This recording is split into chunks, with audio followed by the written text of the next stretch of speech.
Welcome to United Hour, your official Red Cafe podcast for all things Manchester United. I'm your host, Nick. And I'm Jamie. Two of us catching up here. Been let down last minute by Colm.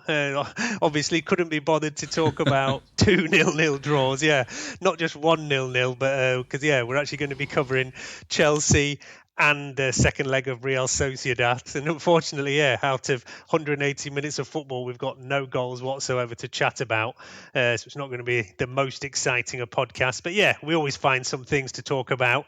And I think one of the big themes actually that we've always chatted about and we'll focus on is going to be about this kind of big game record now. There's a lot of focus now on we just had so many nil-nils and then a couple of losses as well.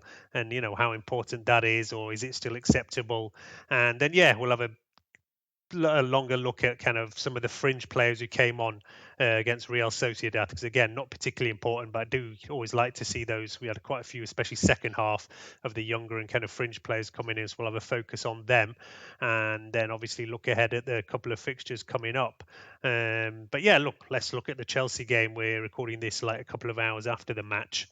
I remember saying this a couple of times earlier in the season after we had 0-0 with Chelsea, after we had 0-0 with City. I said, look, the result on its own is not bad to get a away draw against somebody who is one of our top four opposition. But it is getting a bit too many games now that we get that 0-0 result. I mean, I remember I looked at it pre-match. I looked at the odds and there was pretty good odds. And I said, should I stick 5-10 quid on 0-0? I thought, surely we're not going to have one again. Surely somebody's going to score in this match. So I didn't put it on. And then obviously kicking myself. Yet again, 0-0. But it wasn't a terrible game though, was it, Jamie? No, regarding the bet, hindsight's a wonderful thing, isn't it? Because I was pretty much the same. I put us on to win, but then immediately afterwards thought, in isolation, a 0-0 might be a good bet. Decided against it, and kind of wish I'd stuck to my guts, really. No, it wasn't anywhere near as boring a game as the Chelsea game in the reverse fixture at Old Trafford, which that was just a totally drab 0-0, nothing at all happened of note, and it was just one of those games that was really, really horrible to watch. This game, I actually quite enjoyed the first half. I thought it was a good game. I thought there was a lot of, almost like a war of attrition in the midfield. There was a lot of battling going on between the likes of Fred, McTominay, Kovacic, Kante. It was really good to see, actually, for the first half an hour, 40 minutes, that both teams did really go for it. I think certain decisions that the managers made maybe forced the game to go that way, such as Giroud starting up front for Chelsea, which maybe made Lindelof and Maguire think they could play a slightly higher line, which made us win the ball back a bit more in the midfield and try to exert some influence up the top of the pitch. As I said already, the midfields were battling well and fighting well. Up front there was a lot of problems, which we'll discuss, but in terms of a game, I thought for an hour I thought it was pretty good. I enjoyed it. Alright, there wasn't a lot of chances, but I thought it was decent. And then I just thought the last 25 minutes kind of went the way you would expect in these games, where I think Chelsea, knowing that they probably needed the 3 points more than we did, were a bit more worried about possibly losing a goal from us on the counter, so we're more prepared to just sit in a little bit and just make sure they didn't lose. And I think ultimately that was the mentality we adopted towards the last 25 minutes, which was, if we can nick a chance on the counter, then yep, fine, we'll do that. But other than that, let's just concentrate on being solid and not giving up many chances and try to see the game out and not be beat. And it does seem like that's how a lot of, not just our games, but a lot of the big games in the Premier League are going that way this season, where if there isn't a lead for one of the sides going into the last 10-20 minutes, both of the big teams are pretty reluctant to give up any chances and would rather just sit on the draw. Yeah, I mean, and obviously, any goal would change this game. And the big talking point of the first part of this game is obviously the penalty shout. Oh, definitely. It's quite a good shot from Rashford from the free kick, and obviously everybody remembers him banging in a beautiful free kick at Stamford Bridge in the not too distant past. It's the same from the keeper. And then I just thought it was like really bizarre the whole way this played out. But as I said, I'm just like now sick of VAR. I'm not even surprised or outraged anymore. Kind of almost expect there just to be one ridiculous decision after another. But I mean, it's absolutely clear as day that the ball comes out and hits Hudson-Odoi's hand. I mean, there's absolutely no doubt about it. And this is the thing now that nobody even really knows what the rule is anymore. Like, what is the rule? They say that they kind of take intent out, and if a ball hits a hand, it should be a foul. But yeah, obviously, whoever's on VAR thinks that it's something that is worth looking at because he sends the ref over to have a look at it. And then, the commentators were on there saying, yeah, look, this looks like a penalty to me. And they were pretty surprised when the ref comes out and says, no pen. So, yeah, I mean, I know we were all shocked. I know what your opinion is of it already, but, how can you explain it? I genuinely don't know. I can't even try to understand what he's doing in that situation, the referee, because I know we're all fed up with VAR, we're all fed up with the decisions that are getting made on a weekly, if not daily basis at the moment, which just leave us all scratching our heads. But this one isn't even VAR for me. It's on like when I went back and watched it, the first time through as well, both times in real time, it does look like it's Greenwood that's handled the ball. So I get why at that point some of the Chelsea players appeal and say that's a handball, because I genuinely did think Greenwood handballed it. But the minute you see the replay and it's obvious that Odoi handles the ball, there's no other way to describe it. He literally puts his hand towards the ball and handles it. That is a handball by the letter of the law. And okay, we know there's so many changes have been made to the decision-making process this season, but whatever way you want to spin it, that is a handball. So the fact that we play on, then, as you say, the VAR interrupts not interrupts, but just says to the referee, I think you need to have another look at that. There's a possibility that's a penalty. So he stops the game, goes to the side, and I don't know why, when he's reviewing that and he's literally looking at the same pictures everybody else is looking at, he decides to stick with his on-field decision. On principle, I think that's good to see. It's not good, but if a referee sticks to his conviction, fine. But it's everything that then comes after the decision-making process in this instance that just leaves you scratching your head. So he then awards the drop ball, and you could actually see at the time when Maguire's speaking to the ref, and he says something very particular to the ref, and looks really displeased about it. When they then come back out after half-time, Solskjaer's remonstrating quite a lot with the referee about a decision, and then we find out in the post-game interview of Luke Shaw that the referee supposedly has told Maguire that he thought it was a penalty, but if he'd have given the penalty, then it would have incited all sorts of controversy that he wasn't prepared to deal with. That makes literally no sense. So to me, that then says the referee, after he went and had a look at it, did think it was a penalty. But because he thought it was a controversial decision, he decided not to award it. Despite the fact the VAR have told him, go and look at it because that looks like a penalty. And even he agrees with it, yeah, that probably is a penalty. But then supposedly he's told Maguire, nah, I'm not going to give it because it's too controversial a decision. I mean, it's baffling. It's absolutely baffling. There is no logic to it at all anymore. And one of the things that also annoyed me about this is that, the ref goes over to look at the screen and he's got the Chelsea players standing right behind him in his ear. Like, there's Hudson-Odoi's there. Azpilicueta's like a yard away, roaring at him. And the linesman. And I was like, why is he not turning them round and just booking them? And just telling them, just leave the vicinity of the screen. Just go away and let him make the decision. I couldn't believe that he didn't even say anything. And there is a little, and one, I totally agree with you, because they should not be there and they should be told to move away. At the same time, like we've had this kind of discussion before about saying that, sometimes our players are not fighting for decisions enough. And I'd say, when there's two Chelsea players there in the referee's ears, then why aren't any of our players there at the same time? I don't say it's right, and I think it's better that players should just leave the ref, especially in that kind of situation. You don't normally see it. Normally, No, the you ref don't. Yeah. is at the screen on his own with nobody anywhere near him. So I don't know why on earth today it's like they're all stood around him. I think, sorry to just butt in there. I genuinely think the reason they've said that and done what they've done is I think they've seen it on the screen and they think it's a penalty, so they're trying to do everything they can to exert influence on the referee to make him doubt, oh no, it's not a penalty. I genuinely think that. I think looking at it, Hudson-Odoi and Azpilicueta are standing so close they can't not see the replay, and I would think they watch the replay and think themselves, oh crap, that actually looks like a penalty. So then remonstrate as forcefully as they can.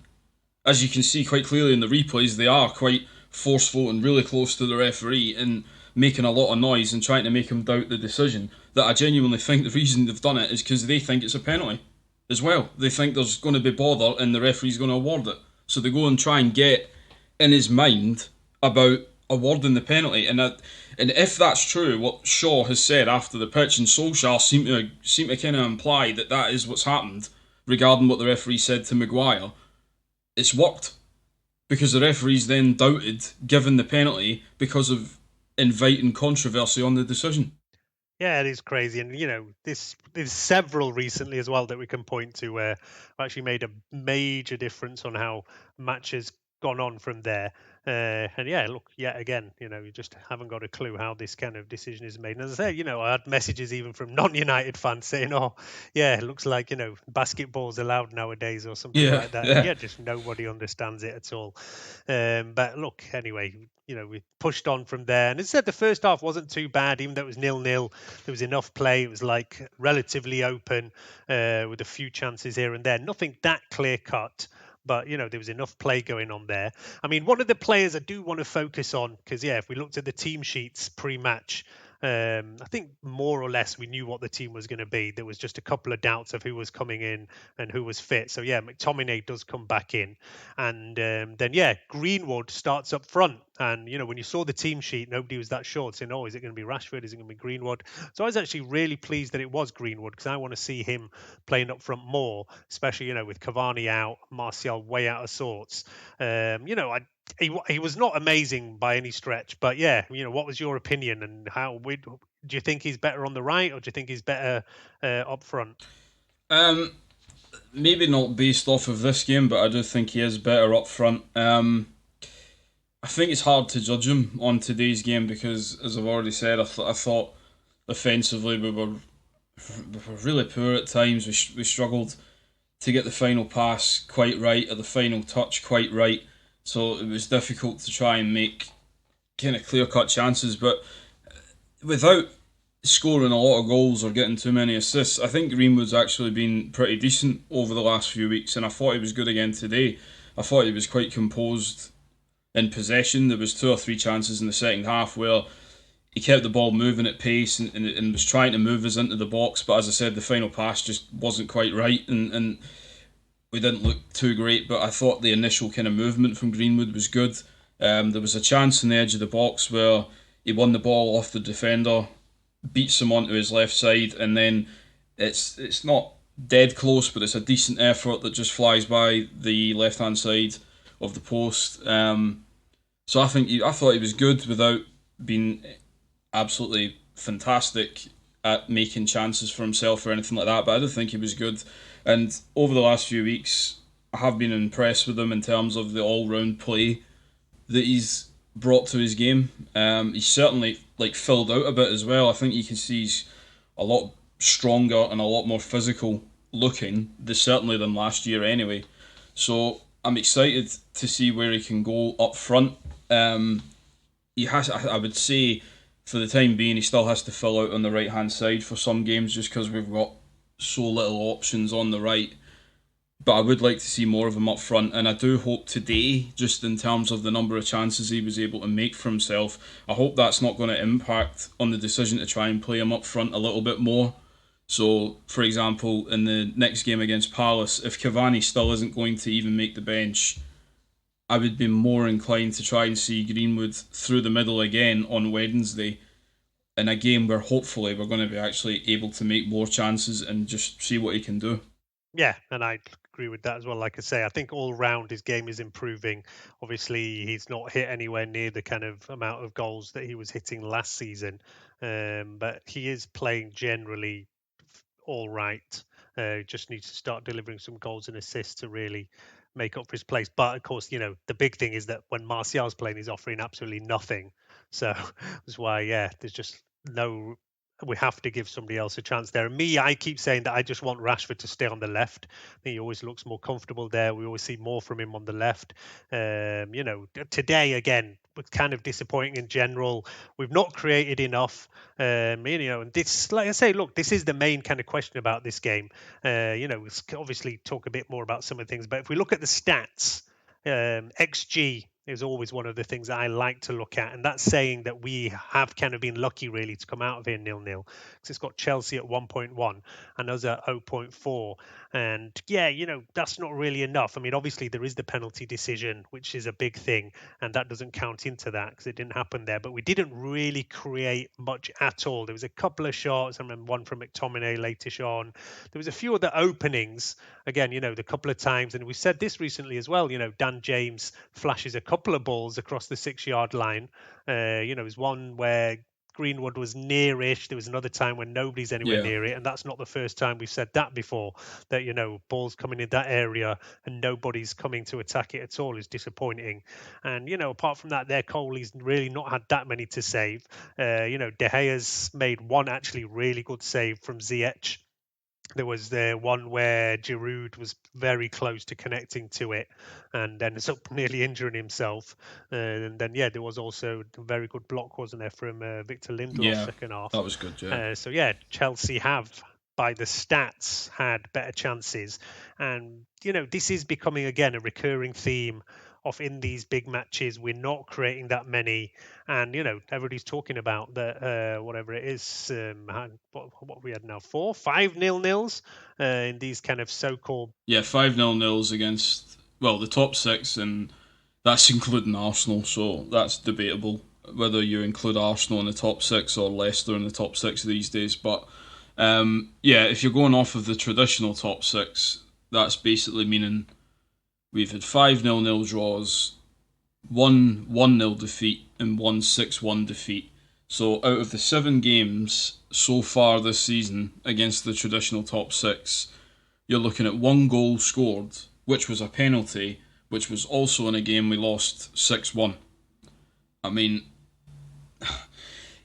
it's a double-edged sword really, because it means you've drew 5 times 0-0 against top 6 opposition, which shows there's some sort of defensive solidity there where the other teams are not struggling, but they've not broken you down.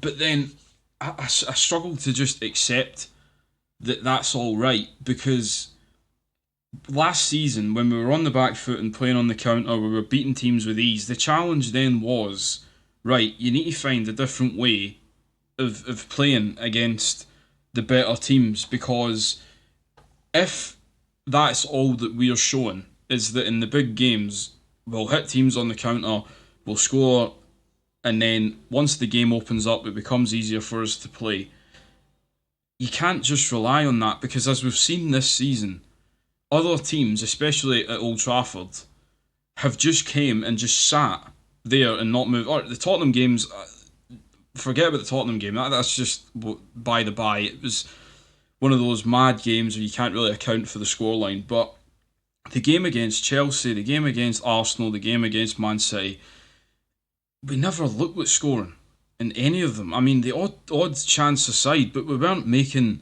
chance after chance, really taking the initiative to the other team, looking like we were going to go and score. And it is becoming a concern, because that's now, in addition to those games I just mentioned, we've then played Liverpool away, drew 0-0. We should have won that game, but we still drew 0-0. We drew 0-0 against Arsenal, and now we've drawn 0-0 against Chelsea. And again, I appreciate there's two teams that play, so you have to look at it and say, well, they haven't broken us down, and they're also issuing the challenges to United to say, right, come and break us down. But therein lies the problem. That is the challenge. Go and break these teams down. And I know today we should have had the penalty, but once you don't get the penalty, we need to be making more chances against these teams. We need to be trying different ways of playing to try and get into these teams to go 1-0 up, and then once the game opens up and the other team has to come onto you a little bit, then we can just resort to the natural way we play of, right, we'll wait for them, we'll get the ball back, we'll break onto them with pace because we've already got the lead. It's the initial getting the lead I think we're really, really struggling with. And I already said it today where we sat, we tried and gave it a go in the first half without really making too many chances. But then by the time it hits 65, 70 minutes, you just know the way the game's going to go, which is either it's going to be 0-0 or there's going to be a mistake, and it is going to be a mistake that's going to lead to a goal for either side. There isn't going to be any real blistering piece of attack that opens the game up and lets somebody score.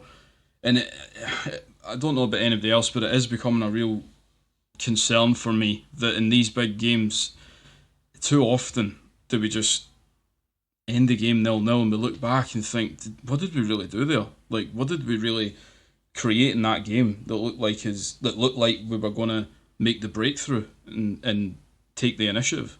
Yeah, I mean, I do kind of get that. And yeah, it is kind of too many nil-nils now. It's kind of obviously beyond just being a couple of one-off games here and there. But at the same time, I think, a lot of it does come down to the opposition. Whereas last season, we were actually winning a lot of these matches, but because these teams were coming at us and we were picking them off time and time again, whether it was Chelsea, whether it was City, Tottenham, Ole won a lot of these games last season.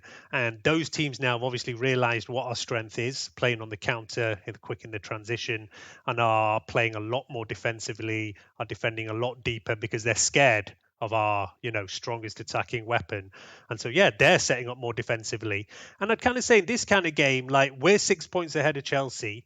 So really the onus is on them to be coming at Oh, I us, and agree they're with that. playing at home. Yeah. And so you would kind of okay with a draw in most of these games. The one that I'd say is disappointing is like Arsenal, where we've only had like 1 point out of two matches, and they're not that great at all. Like I say, I don't even really count them as a top six game. And if you switch Leicester into that, it still ends up being a draw, but at least it was 2-2, so we can say we actually did get a goal from somewhere. But yeah, that's kind of different discussion, I guess, about what is the top six, which are the big games nowadays. But yeah, it is an issue. It is an issue that we're not scoring anything in these games, and yeah, not creating is the issue. Like sometimes the goalie can have a blinder, whatever, but it's not been like that at all. We've just like created next to nothing, and then the question then you see as well going round is saying. A lot of opposition fans or whatever start bringing up Bruno's big game record, and that he doesn't deliver anything in the big games. I mean, one thing I'd say in his defense is that we know that when Pogba is out, that all the creative kind of burden comes onto Bruno, and the other team know that as well. So they're obviously putting two players on him, making sure he's got no space at all. I mean, yeah, like if we look at that kind of his passing accuracy stats are always down. So in this match, he's at 70-ish%, which is not good at all. He's had a fair bit of the ball compared to most of our midfielders. In fact, he's had more of the ball than any of our midfielders in this game. 67 touches, 70%, which isn't really good enough. But also McTominay has been pretty wasteful and in a position where he doesn't have as much excuse because he's not going for these match-winning balls, key passes like Bruno does. I mean, I'll give him that kind of benefit of the doubt that he's been out for a couple of games and just coming back into it, but even he's down in the kind of 75 range, whereas Fred is back up in 80s, and even Rashford and Greenwood are in the 80s for attacking players. That's the thing, really. The ball's coming in from McTominay, the ball's coming in from Fernandez, not good enough, not creating enough openings, and that's where it's not really happening. And yeah, we do miss having Pogba as that extra kind of option. Dan James as well, huffs and puffs, like he puts in the hard work. often his last ball or whatever wasn't good enough, but we said, he did actually make a couple of decent balls. And the one thing, though, that I do always like about James is that even if he gives it away, he's then straight back on trying to win that ball again. And that's where I'd kind of forgive him sometimes. Whereas you see somebody like Martial maybe, and when he gives the ball away, then he's just, making a face or something like that, and there's nothing coming from there. Whereas James is absolutely right back on it, wants to win that ball again. And that's why you're kind of happy to see him making that effort, even if there hasn't been enough end product from him in this match. But he's been coming in and doing pretty well though. Anyway, right, James? He's those couple of goals he scored for us has been important goals, especially last weekend. But yeah, as we move forward here, we have to see what other options we can bring in. That's the only thing that right now as well with injuries, Pogba out. Even the likes of Mata, Cavani out. Van der Beek was back on the bench today. Maybe he is the one that he is supposed to be a creative player. He's not had that many chances. And maybe he is the one that can say, look, why haven't I had more chance? Especially when Pogba's out. Of course, he's been injured as well himself, which is really unlucky for him. Otherwise, I'm sure he would have had some more chance to stake his claim for playing. But he was supposed to be the player that when Bruno or Pogba were out, that he would give us a more creative option than whether it's Matic, whether it's Fred, whether it's McTominay, that we all know are not necessarily just pure defensive players, but primarily their strengths are on the defensive side. I don't know. Maybe, this Palace game coming up, I could see maybe it's time for Van der Beek to get a proper go over there. I mean, Matic doesn't play in this game, and I actually thought he had two damn good matches in the last two and was amongst our best players last weekend against Newcastle. He made a kind of difference. And then even midweek, he had a pretty decent game, although, again, like I say, it's 0-0 in the end. But look, I do know what you're saying. It is definitely an issue, the big game record. You can't have that many 0-0s. But a lot of the time, pre-matches, you would have said, look, I'll take a draw because we're the ones who are second. They're chasing us. And, you would take the result. But if we want to be a team who's challenging, if we want to be a team who's saying we want to win the league next year, then you're right. We do have to be winning some of these games. We do have to be scoring some goals.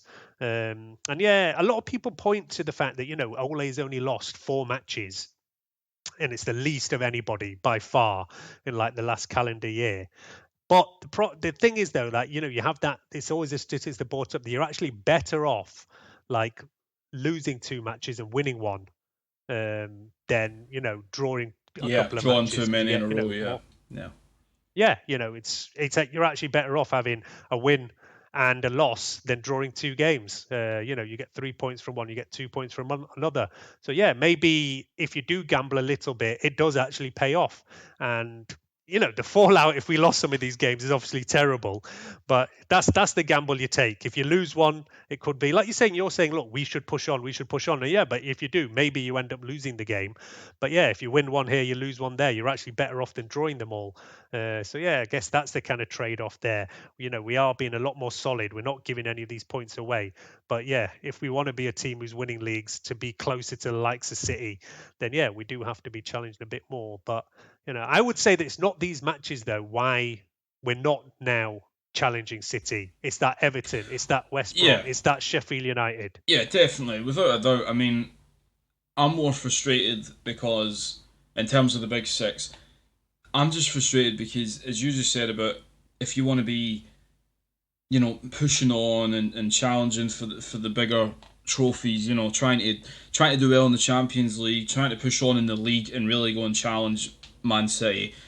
The long-term bigger picture is we need to do better in these games against the Big Six in terms of creating chances. And as you say, maybe we do need, the management do need to have a sit down and think, okay, we've drew 5 times, which shows we're a bit more solid, but surely you win 3, you lose 3, at least you get 9 points out of it, rather than draw 5 and you get 5 points out of it.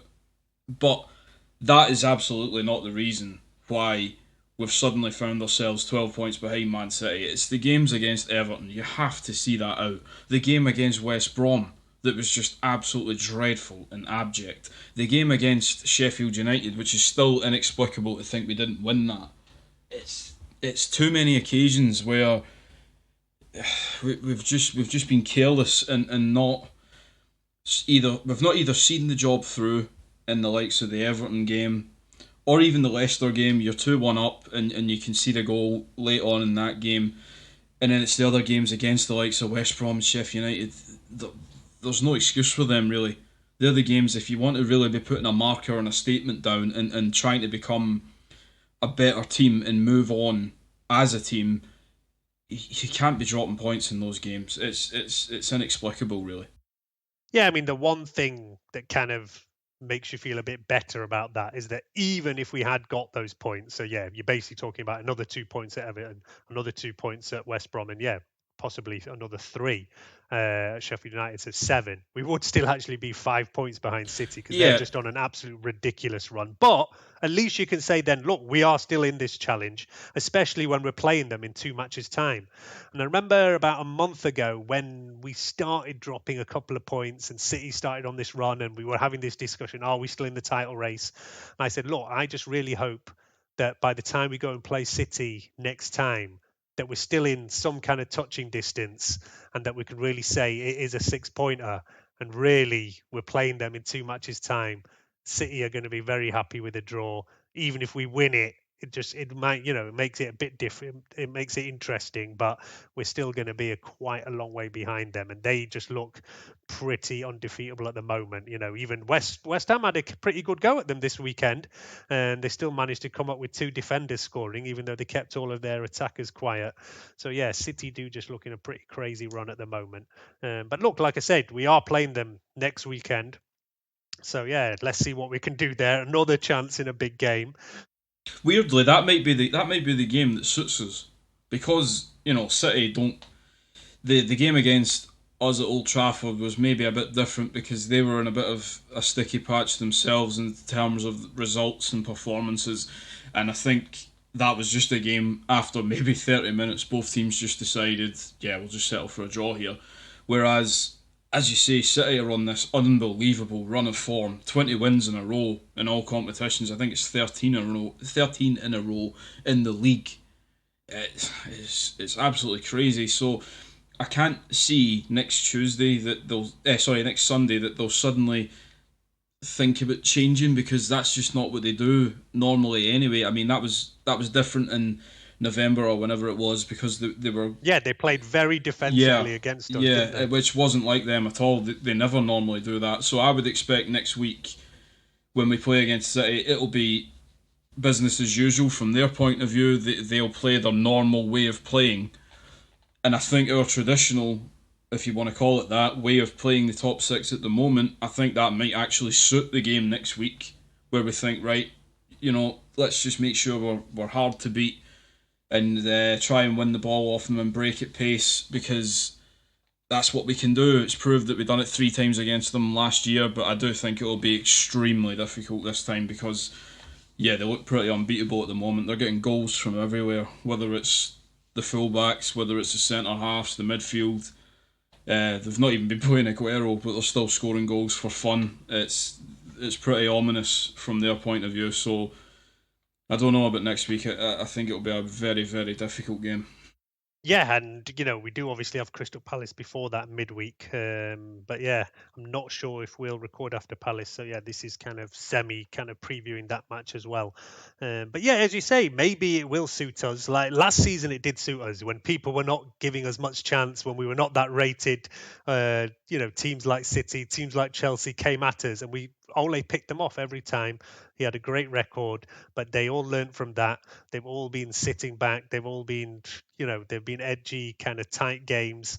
So yeah, it will be interesting to see whether City play much more openly, which would possibly play into our hands, or whether Pep might just say, "Listen, for me, we're so way ahead that I will play for the draw here anyway." So yeah, it will be very interesting to see how that match plays out. Like I say, we shouldn't forget Crystal Palace Yeah, that is in the middle of those games. And when we talk about West Brom, when we talk about Sheffield United, it is actually the games where we've thrown away the points recently. They as well had a 0-0 today, right? 0-0 with Fulham. They've been missing Zaha. massively. So yeah, not that they scored that many goals anyway, but as soon as he's been out, they've been really struggling. I did see that they'd managed to eke out a win last week, which was in a ridiculous win where Brighton have been smashing like the XG charts out the park, but not managing to score from anywhere. And Palace did them over the other day. But this should be a game that we have to go and take 3 points in. And in the league, Arsenal have done us a favour today by beating Leicester. So we do actually go, 1 point above them, and we stay, like I say, 6 points ahead of Chelsea in fifth. So in that kind of top four race, we do actually make ground this week. But if you could get 3 points, then you start feeling more comfortable in it. This March we've got coming up is actually going to be totally crazy and will define the whole of our season now. Because as I say, Palace City, then we've got AC Milan coming up. In between those two AC Milan games, we're going to be playing West Ham, who are in great form. Even though they lost to City, they really did push them close.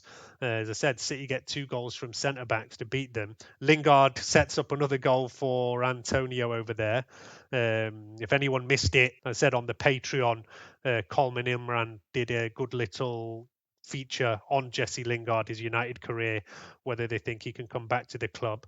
So yeah, if you're a Patreon subscriber and you missed that, do head over to the Patreon page. And if you're not a Patreon subscriber, then this is your chance to go and get on there and have a listen to the kind of extra content that we've got over on Patreon. Hit that up, Patreon United Hour. But yeah, this run, and then after we have our double kind of AC Milan headed, then we get Leicester. So yeah, March is going to be, that's in the FA Cup though, not in the league. Our league game against them was right at the end of the season. But yeah, Leicester in the FA Cup. So this March is going to be our season defining month. And this is, how Ole plays the squad, how he kind of mixes it up is going to make all the difference. And I have been kind of a bit critical of him, of saying that sometimes he's gone too strong in cup games, or I think he could have mixed it up. And I do think that partly that is the reason we've dropped points in the league and ended up falling behind. But then, at the same time, we are still in these 2 cups going forward. And if we're not going to win the league now, then yeah, maybe he does need to win one of those to make it a decent season. Where's your priorities lying now in this month? Because I say, we're going to be having 3 league matches, 2 Europa League matches, and an FA Cup game. I mean, you can't play. I always see, I always write about on Twitter saying, "Oh, we should rest players," and there's always somebody who answers saying, "No, we have to play our strongest team. We should be going for every trophy." And I just say that's not realistic. You can't play your strongest team in every match. There has to be something that gives. There has to be some rotation here and there, and and you see actually Pep does this every single game. Fantasy Premier League managers go crazy that he's always leaving out players, and but they do have a deep squad, and of course at the moment we are down with injuries, so don't have as many choices as we did maybe slightly earlier in the season. But with somewhere he has to mix it up, he has to decide what he's going for and what he's not going for. I've been quite derisory about this Europa League, but and again, Ole gets the worst possible draw if you talk about difficulty in AC Milan. I mean, yeah, I'd put it out before saying, yeah, I'm sure we're going to get Ajax or AC Milan. That, on the bookies kind of odds were the 2 most difficult draws we could have got. And sure enough, AC Milan pops out the hat. But at the same time, I feel quite excited about playing them because it's a big match. And it has that kind of Champions League feel to it. I mean, yeah, are you happy because you think it's a big game and we want these big games, or would you have preferred us to get I don't know, Molde or Slavia Prague or something like that? Well, in the first instance, I wanted Rangers. That was absolutely yeah, who I wanted. Just right at the start of the draw, if I could have picked anybody, that's who I wanted. For obvious reasons, I would imagine. But after that, I was of the opinion I would have quite liked one of the glamour ties, one of the likes of Ajax or Roma or AC Milan, purely because, as you said, it's like a Champions League feel. Okay, they aren't the team they used to be, neither are we to an extent, and it seems like 15 years ago this would have been an absolute dream tie in the Champions League. But I was still excited to see it. I was still excited to see it because of the likes of Zlatan playing for them and still playing very well. I was a big fan of Zlatan when he was here, and I have been throughout his career. So from that point of view, I was happy. they're a massive team. All right, as I said, they're nowhere near as good as they used to be, but they're still in the name. They're a massive side. San Siro is a fantastic stadium. So the minute I saw AC Milan, I was actually quite pleased, and to see the reaction from some fans on social media and on the forum, people saying, "Oh, it's the hardest draw." Yeah, it was one of the toughest draws, but I don't know. I just felt people maybe should have been a bit more excited about it and thinking, "Oh, right, it's a really good tie. It's a really big tie. Okay, we could have had an easier draw against Molda or whoever." But I don't know. I was quite excited by it, but in the wider context of March, that's one of the reasons I was slightly disappointed with the draw today. Was Leicester dropping points against Arsenal? You're sitting going, right, if we can get the win today, that would really help cement second place and let us rotate a little bit more in games like the Palace game and things like that, where we can take a bit more of a chance because we have that bit more of a buffer.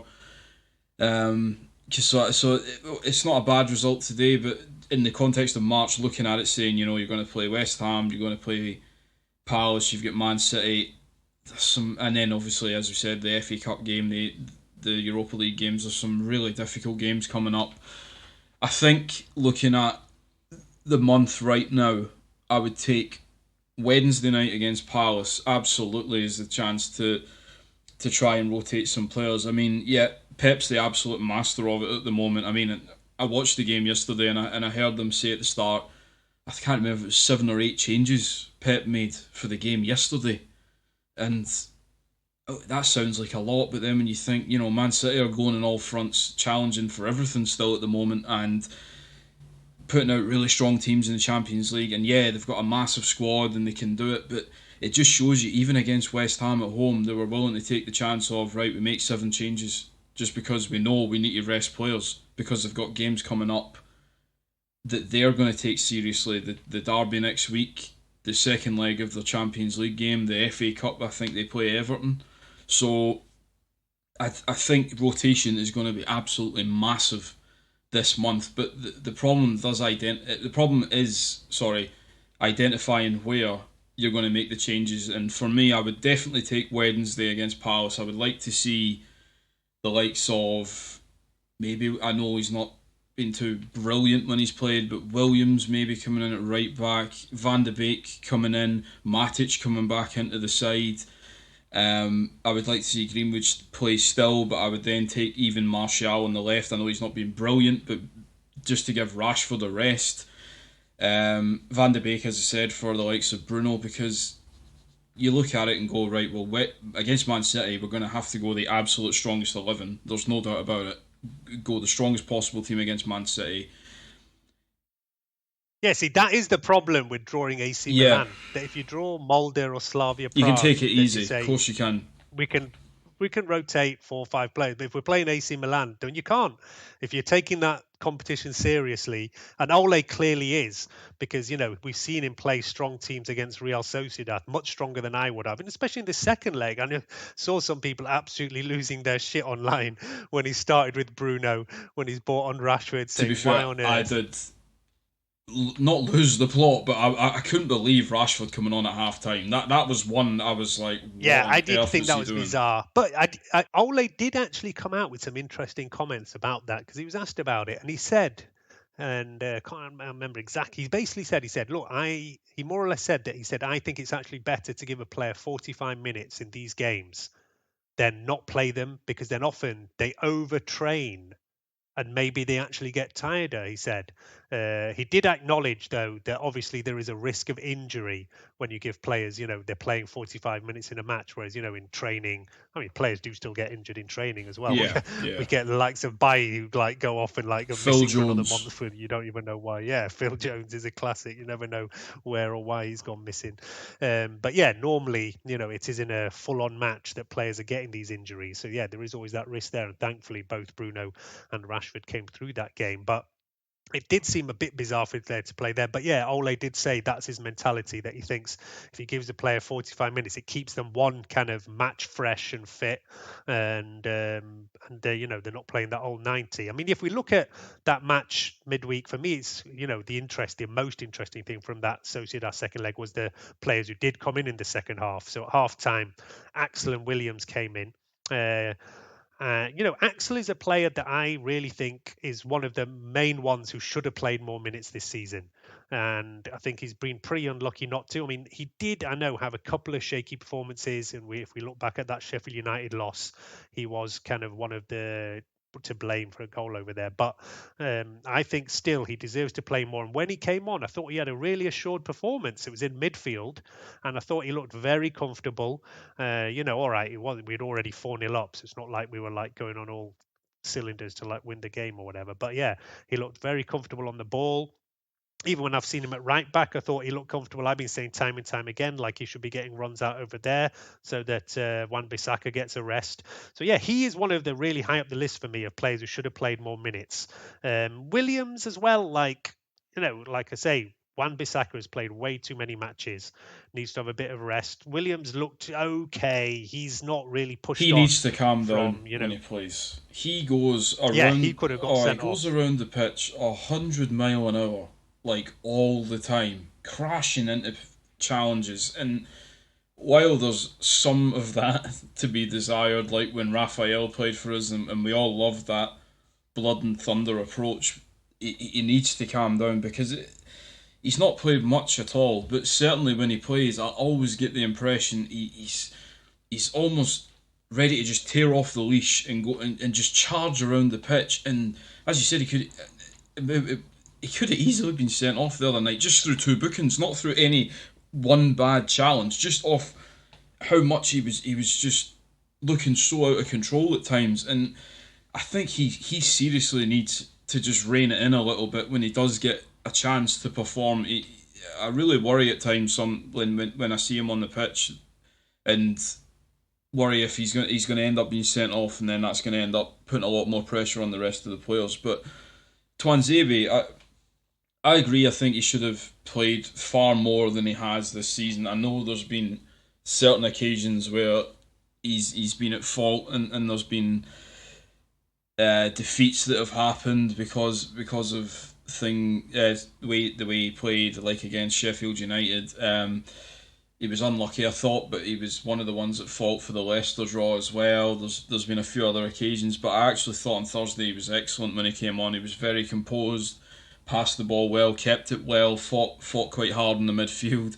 I was really gutted for him that his goal was robbed by Victor Lindelof deciding to join the UFC on Thursday night. Yeah. So Tuanzebe's definitely one I would like to see play on Wednesday. I would like to see either Wan-Bissaka given a rest and Tuanzebe given a run out at right back, or even put him in the midfield. Like, if it goes wrong, we can, in terms of like we aren't really winning the midfield battle, okay, we can change it. But I would like to see him play either in that midfield role or the right back position, just because I was impressed with him last week. Okay, we're 4-0 up on aggregate, so that blurs it a little bit. Yeah, because he is such a utility player, that he really should have played more, whether definitely. It's right back, whether it's we do have a lot of players in midfield, so maybe there hasn't been as much chance. And like I say, Matic has been the one who's come in and done really well as that kind of extra squad player. When a couple of people have been out, he's filled in very well. I mean, the two players who've been really unlucky that probably would have played more minutes if they'd been available in the last month or so, and they haven't been, is Mata and Van der Beek. I mean, yeah, Mata, it's still not really been that clear about what's up with him. I mean, I've seen rumours actually saying that maybe Matt has had coronavirus and the club don't really want to say it. It's always a bit weird when people are out with coronavirus at the moment. All the clubs are really secretive about it. I've not really understood. It's been some kind of, I think it's some like directive that's come from like the FA that they're not supposed to say who's got it. Because it's been the same with the coaches. The coaches have all been like away, but it's kind of just not mentioned. And Nicky Butt's come in and been sitting on the bench instead. Lee Grant has, they don't really say who's got it, how long they're from. It's not clear like at all. And Mata maybe is in this. I don't know, something to do with it, because it's just Ole just kind of comes out and says Mata's away or he's not available. He doesn't say what kind of injury he's got, when he might be back. He's not available. And I don't know if you remember back to early in the season when Mason Greenwood also had a kind of mystery Yeah, injury for a month or so, and there was all sorts of conspiracy theories about why he was missing. And again, I did hear from somebody I know saying that maybe he also had coronavirus and the club didn't really want to say at the time. But yeah, who knows? It's not really said. But anyway, Matt has not been available. Otherwise, I'm sure he would have played some minutes here and there. Van der Beek was back on the bench today, so in this run needs to play some matches. And like I say, yeah, Palace would probably make sense for him to have some game time over there. The other two came on against Real Sociedad, while Ahmad had his home debut and looks lively. Like, came on, did a couple of nice turns, couple of nice touches. You can see exactly, that he's got those skills. It's just translating that into kind of goals and assists and actually, doing the right thing in the match. But yeah, the guy's definitely got the techers, and he's got a ridiculous expectation on him. I think everybody's so excited when he comes in. So yeah, he did at least have a half-hour run out over there, and then yeah, it was a great little story to see Shola get his debut, breaking the record, Norman Whiteside's record of the youngest ever Manchester United player to play in a European tie at 17 years and however many days. So, that's cool as well that Ole has been ticking off, because it hasn't been that many this year who've had their debuts. There was a whole ton of them last season. I think, where did we go out? Away in Astana or something. There was about yeah. 6-7 youth players got their debuts. But this season there's not been that many. So yeah, Shora Tire I do coming in. wonder with Shola Tire being a Geordie. I wonder if he's named after the Newcastle legend that is Shola Amiobi. It could well be, yeah. He's born in Newcastle, would have been Yeah, around that time absolutely, when yeah. Amiobi was ripping it up. So, yeah, I'm sure there may well be some kind of connection there. I think there is some kind of Nigerian heritage connection for sure anyway. But, yeah, Shora Tire's attacking player. I think he plays maybe number 10, maybe left side kind of attacking midfield. We didn't really get to see enough of him for him to make an impact, but he's obviously been doing really well in the youth team over there. And yeah, there has been some kind of, some of our youth players have been doing well on loan. I saw that Ethan Laird got man of the match for MK Dons the other day. James Garner now, after not having much game time out of Watford, has been playing really well for Nottingham Forest. Is a good friend of He's mine. ripping it up at Nottingham Forest. Sorry, just to interrupt, because I saw that he scored against the Scotland legend that is David Marshall. All right. But no, I was pleased to see him score there, because I think that's the last two games I've seen Nottingham Forest on Sky, and he does look very good in the middle of the pitch. And the Nottingham Forest fans seem to absolutely love him on social media as well. So that's good to see. Yeah, it is really good. And did notice as well, just kept a little bit of eye on Facundo Palestre, who's out now at Alaves in La Liga. And he has been playing some minutes at least. I think he came on in the second half, although I think they lost on yesterday. But yeah, he has at least been getting some minutes and is getting game time. And that's the main thing that, a couple of our players, I think Chong and Garner, had gone out on loans and weren't getting that much game time, so had moved elsewhere. Chong as well is getting some, not every week, but he's playing in and out from the subs bench, I think, for Club Bruges out there. So yeah, these are players that we'll have to see what happens with them in the summer, whether they come back to us or not. But as I say, yeah, look, the March is going to be our season defining. Ole really needs to use this squad a bit more. I think he has improved a lot. Because remember like the end of last year where he just played the same team every week, and it's happened a couple of times where you can just see the team are knackered, and he wasn't really rotating at all, and it was just the same team week in, week out, and they managed to just get over the line. But to be honest, we didn't have that much of a squad, so there wasn't that much to play with. Whereas this year, I do think that he's got better options, and I think he's rotated pretty well in midfield.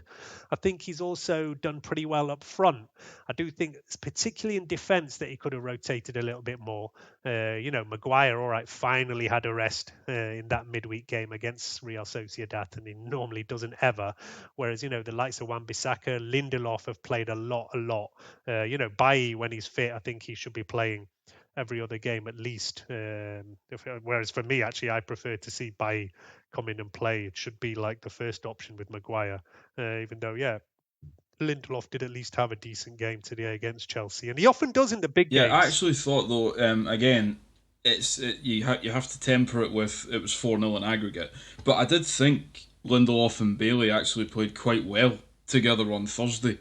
Um, Again, there's certain expectations on a game like that, but I still thought that was a pretty good partnership. I thought there wasn't too many incidents where they could have Yeah, done but I do better. actually see. I've seen some people coming out and saying that say Maguire is the problem and that we should play Lindelof and Bailly, and that I don't agree with at all.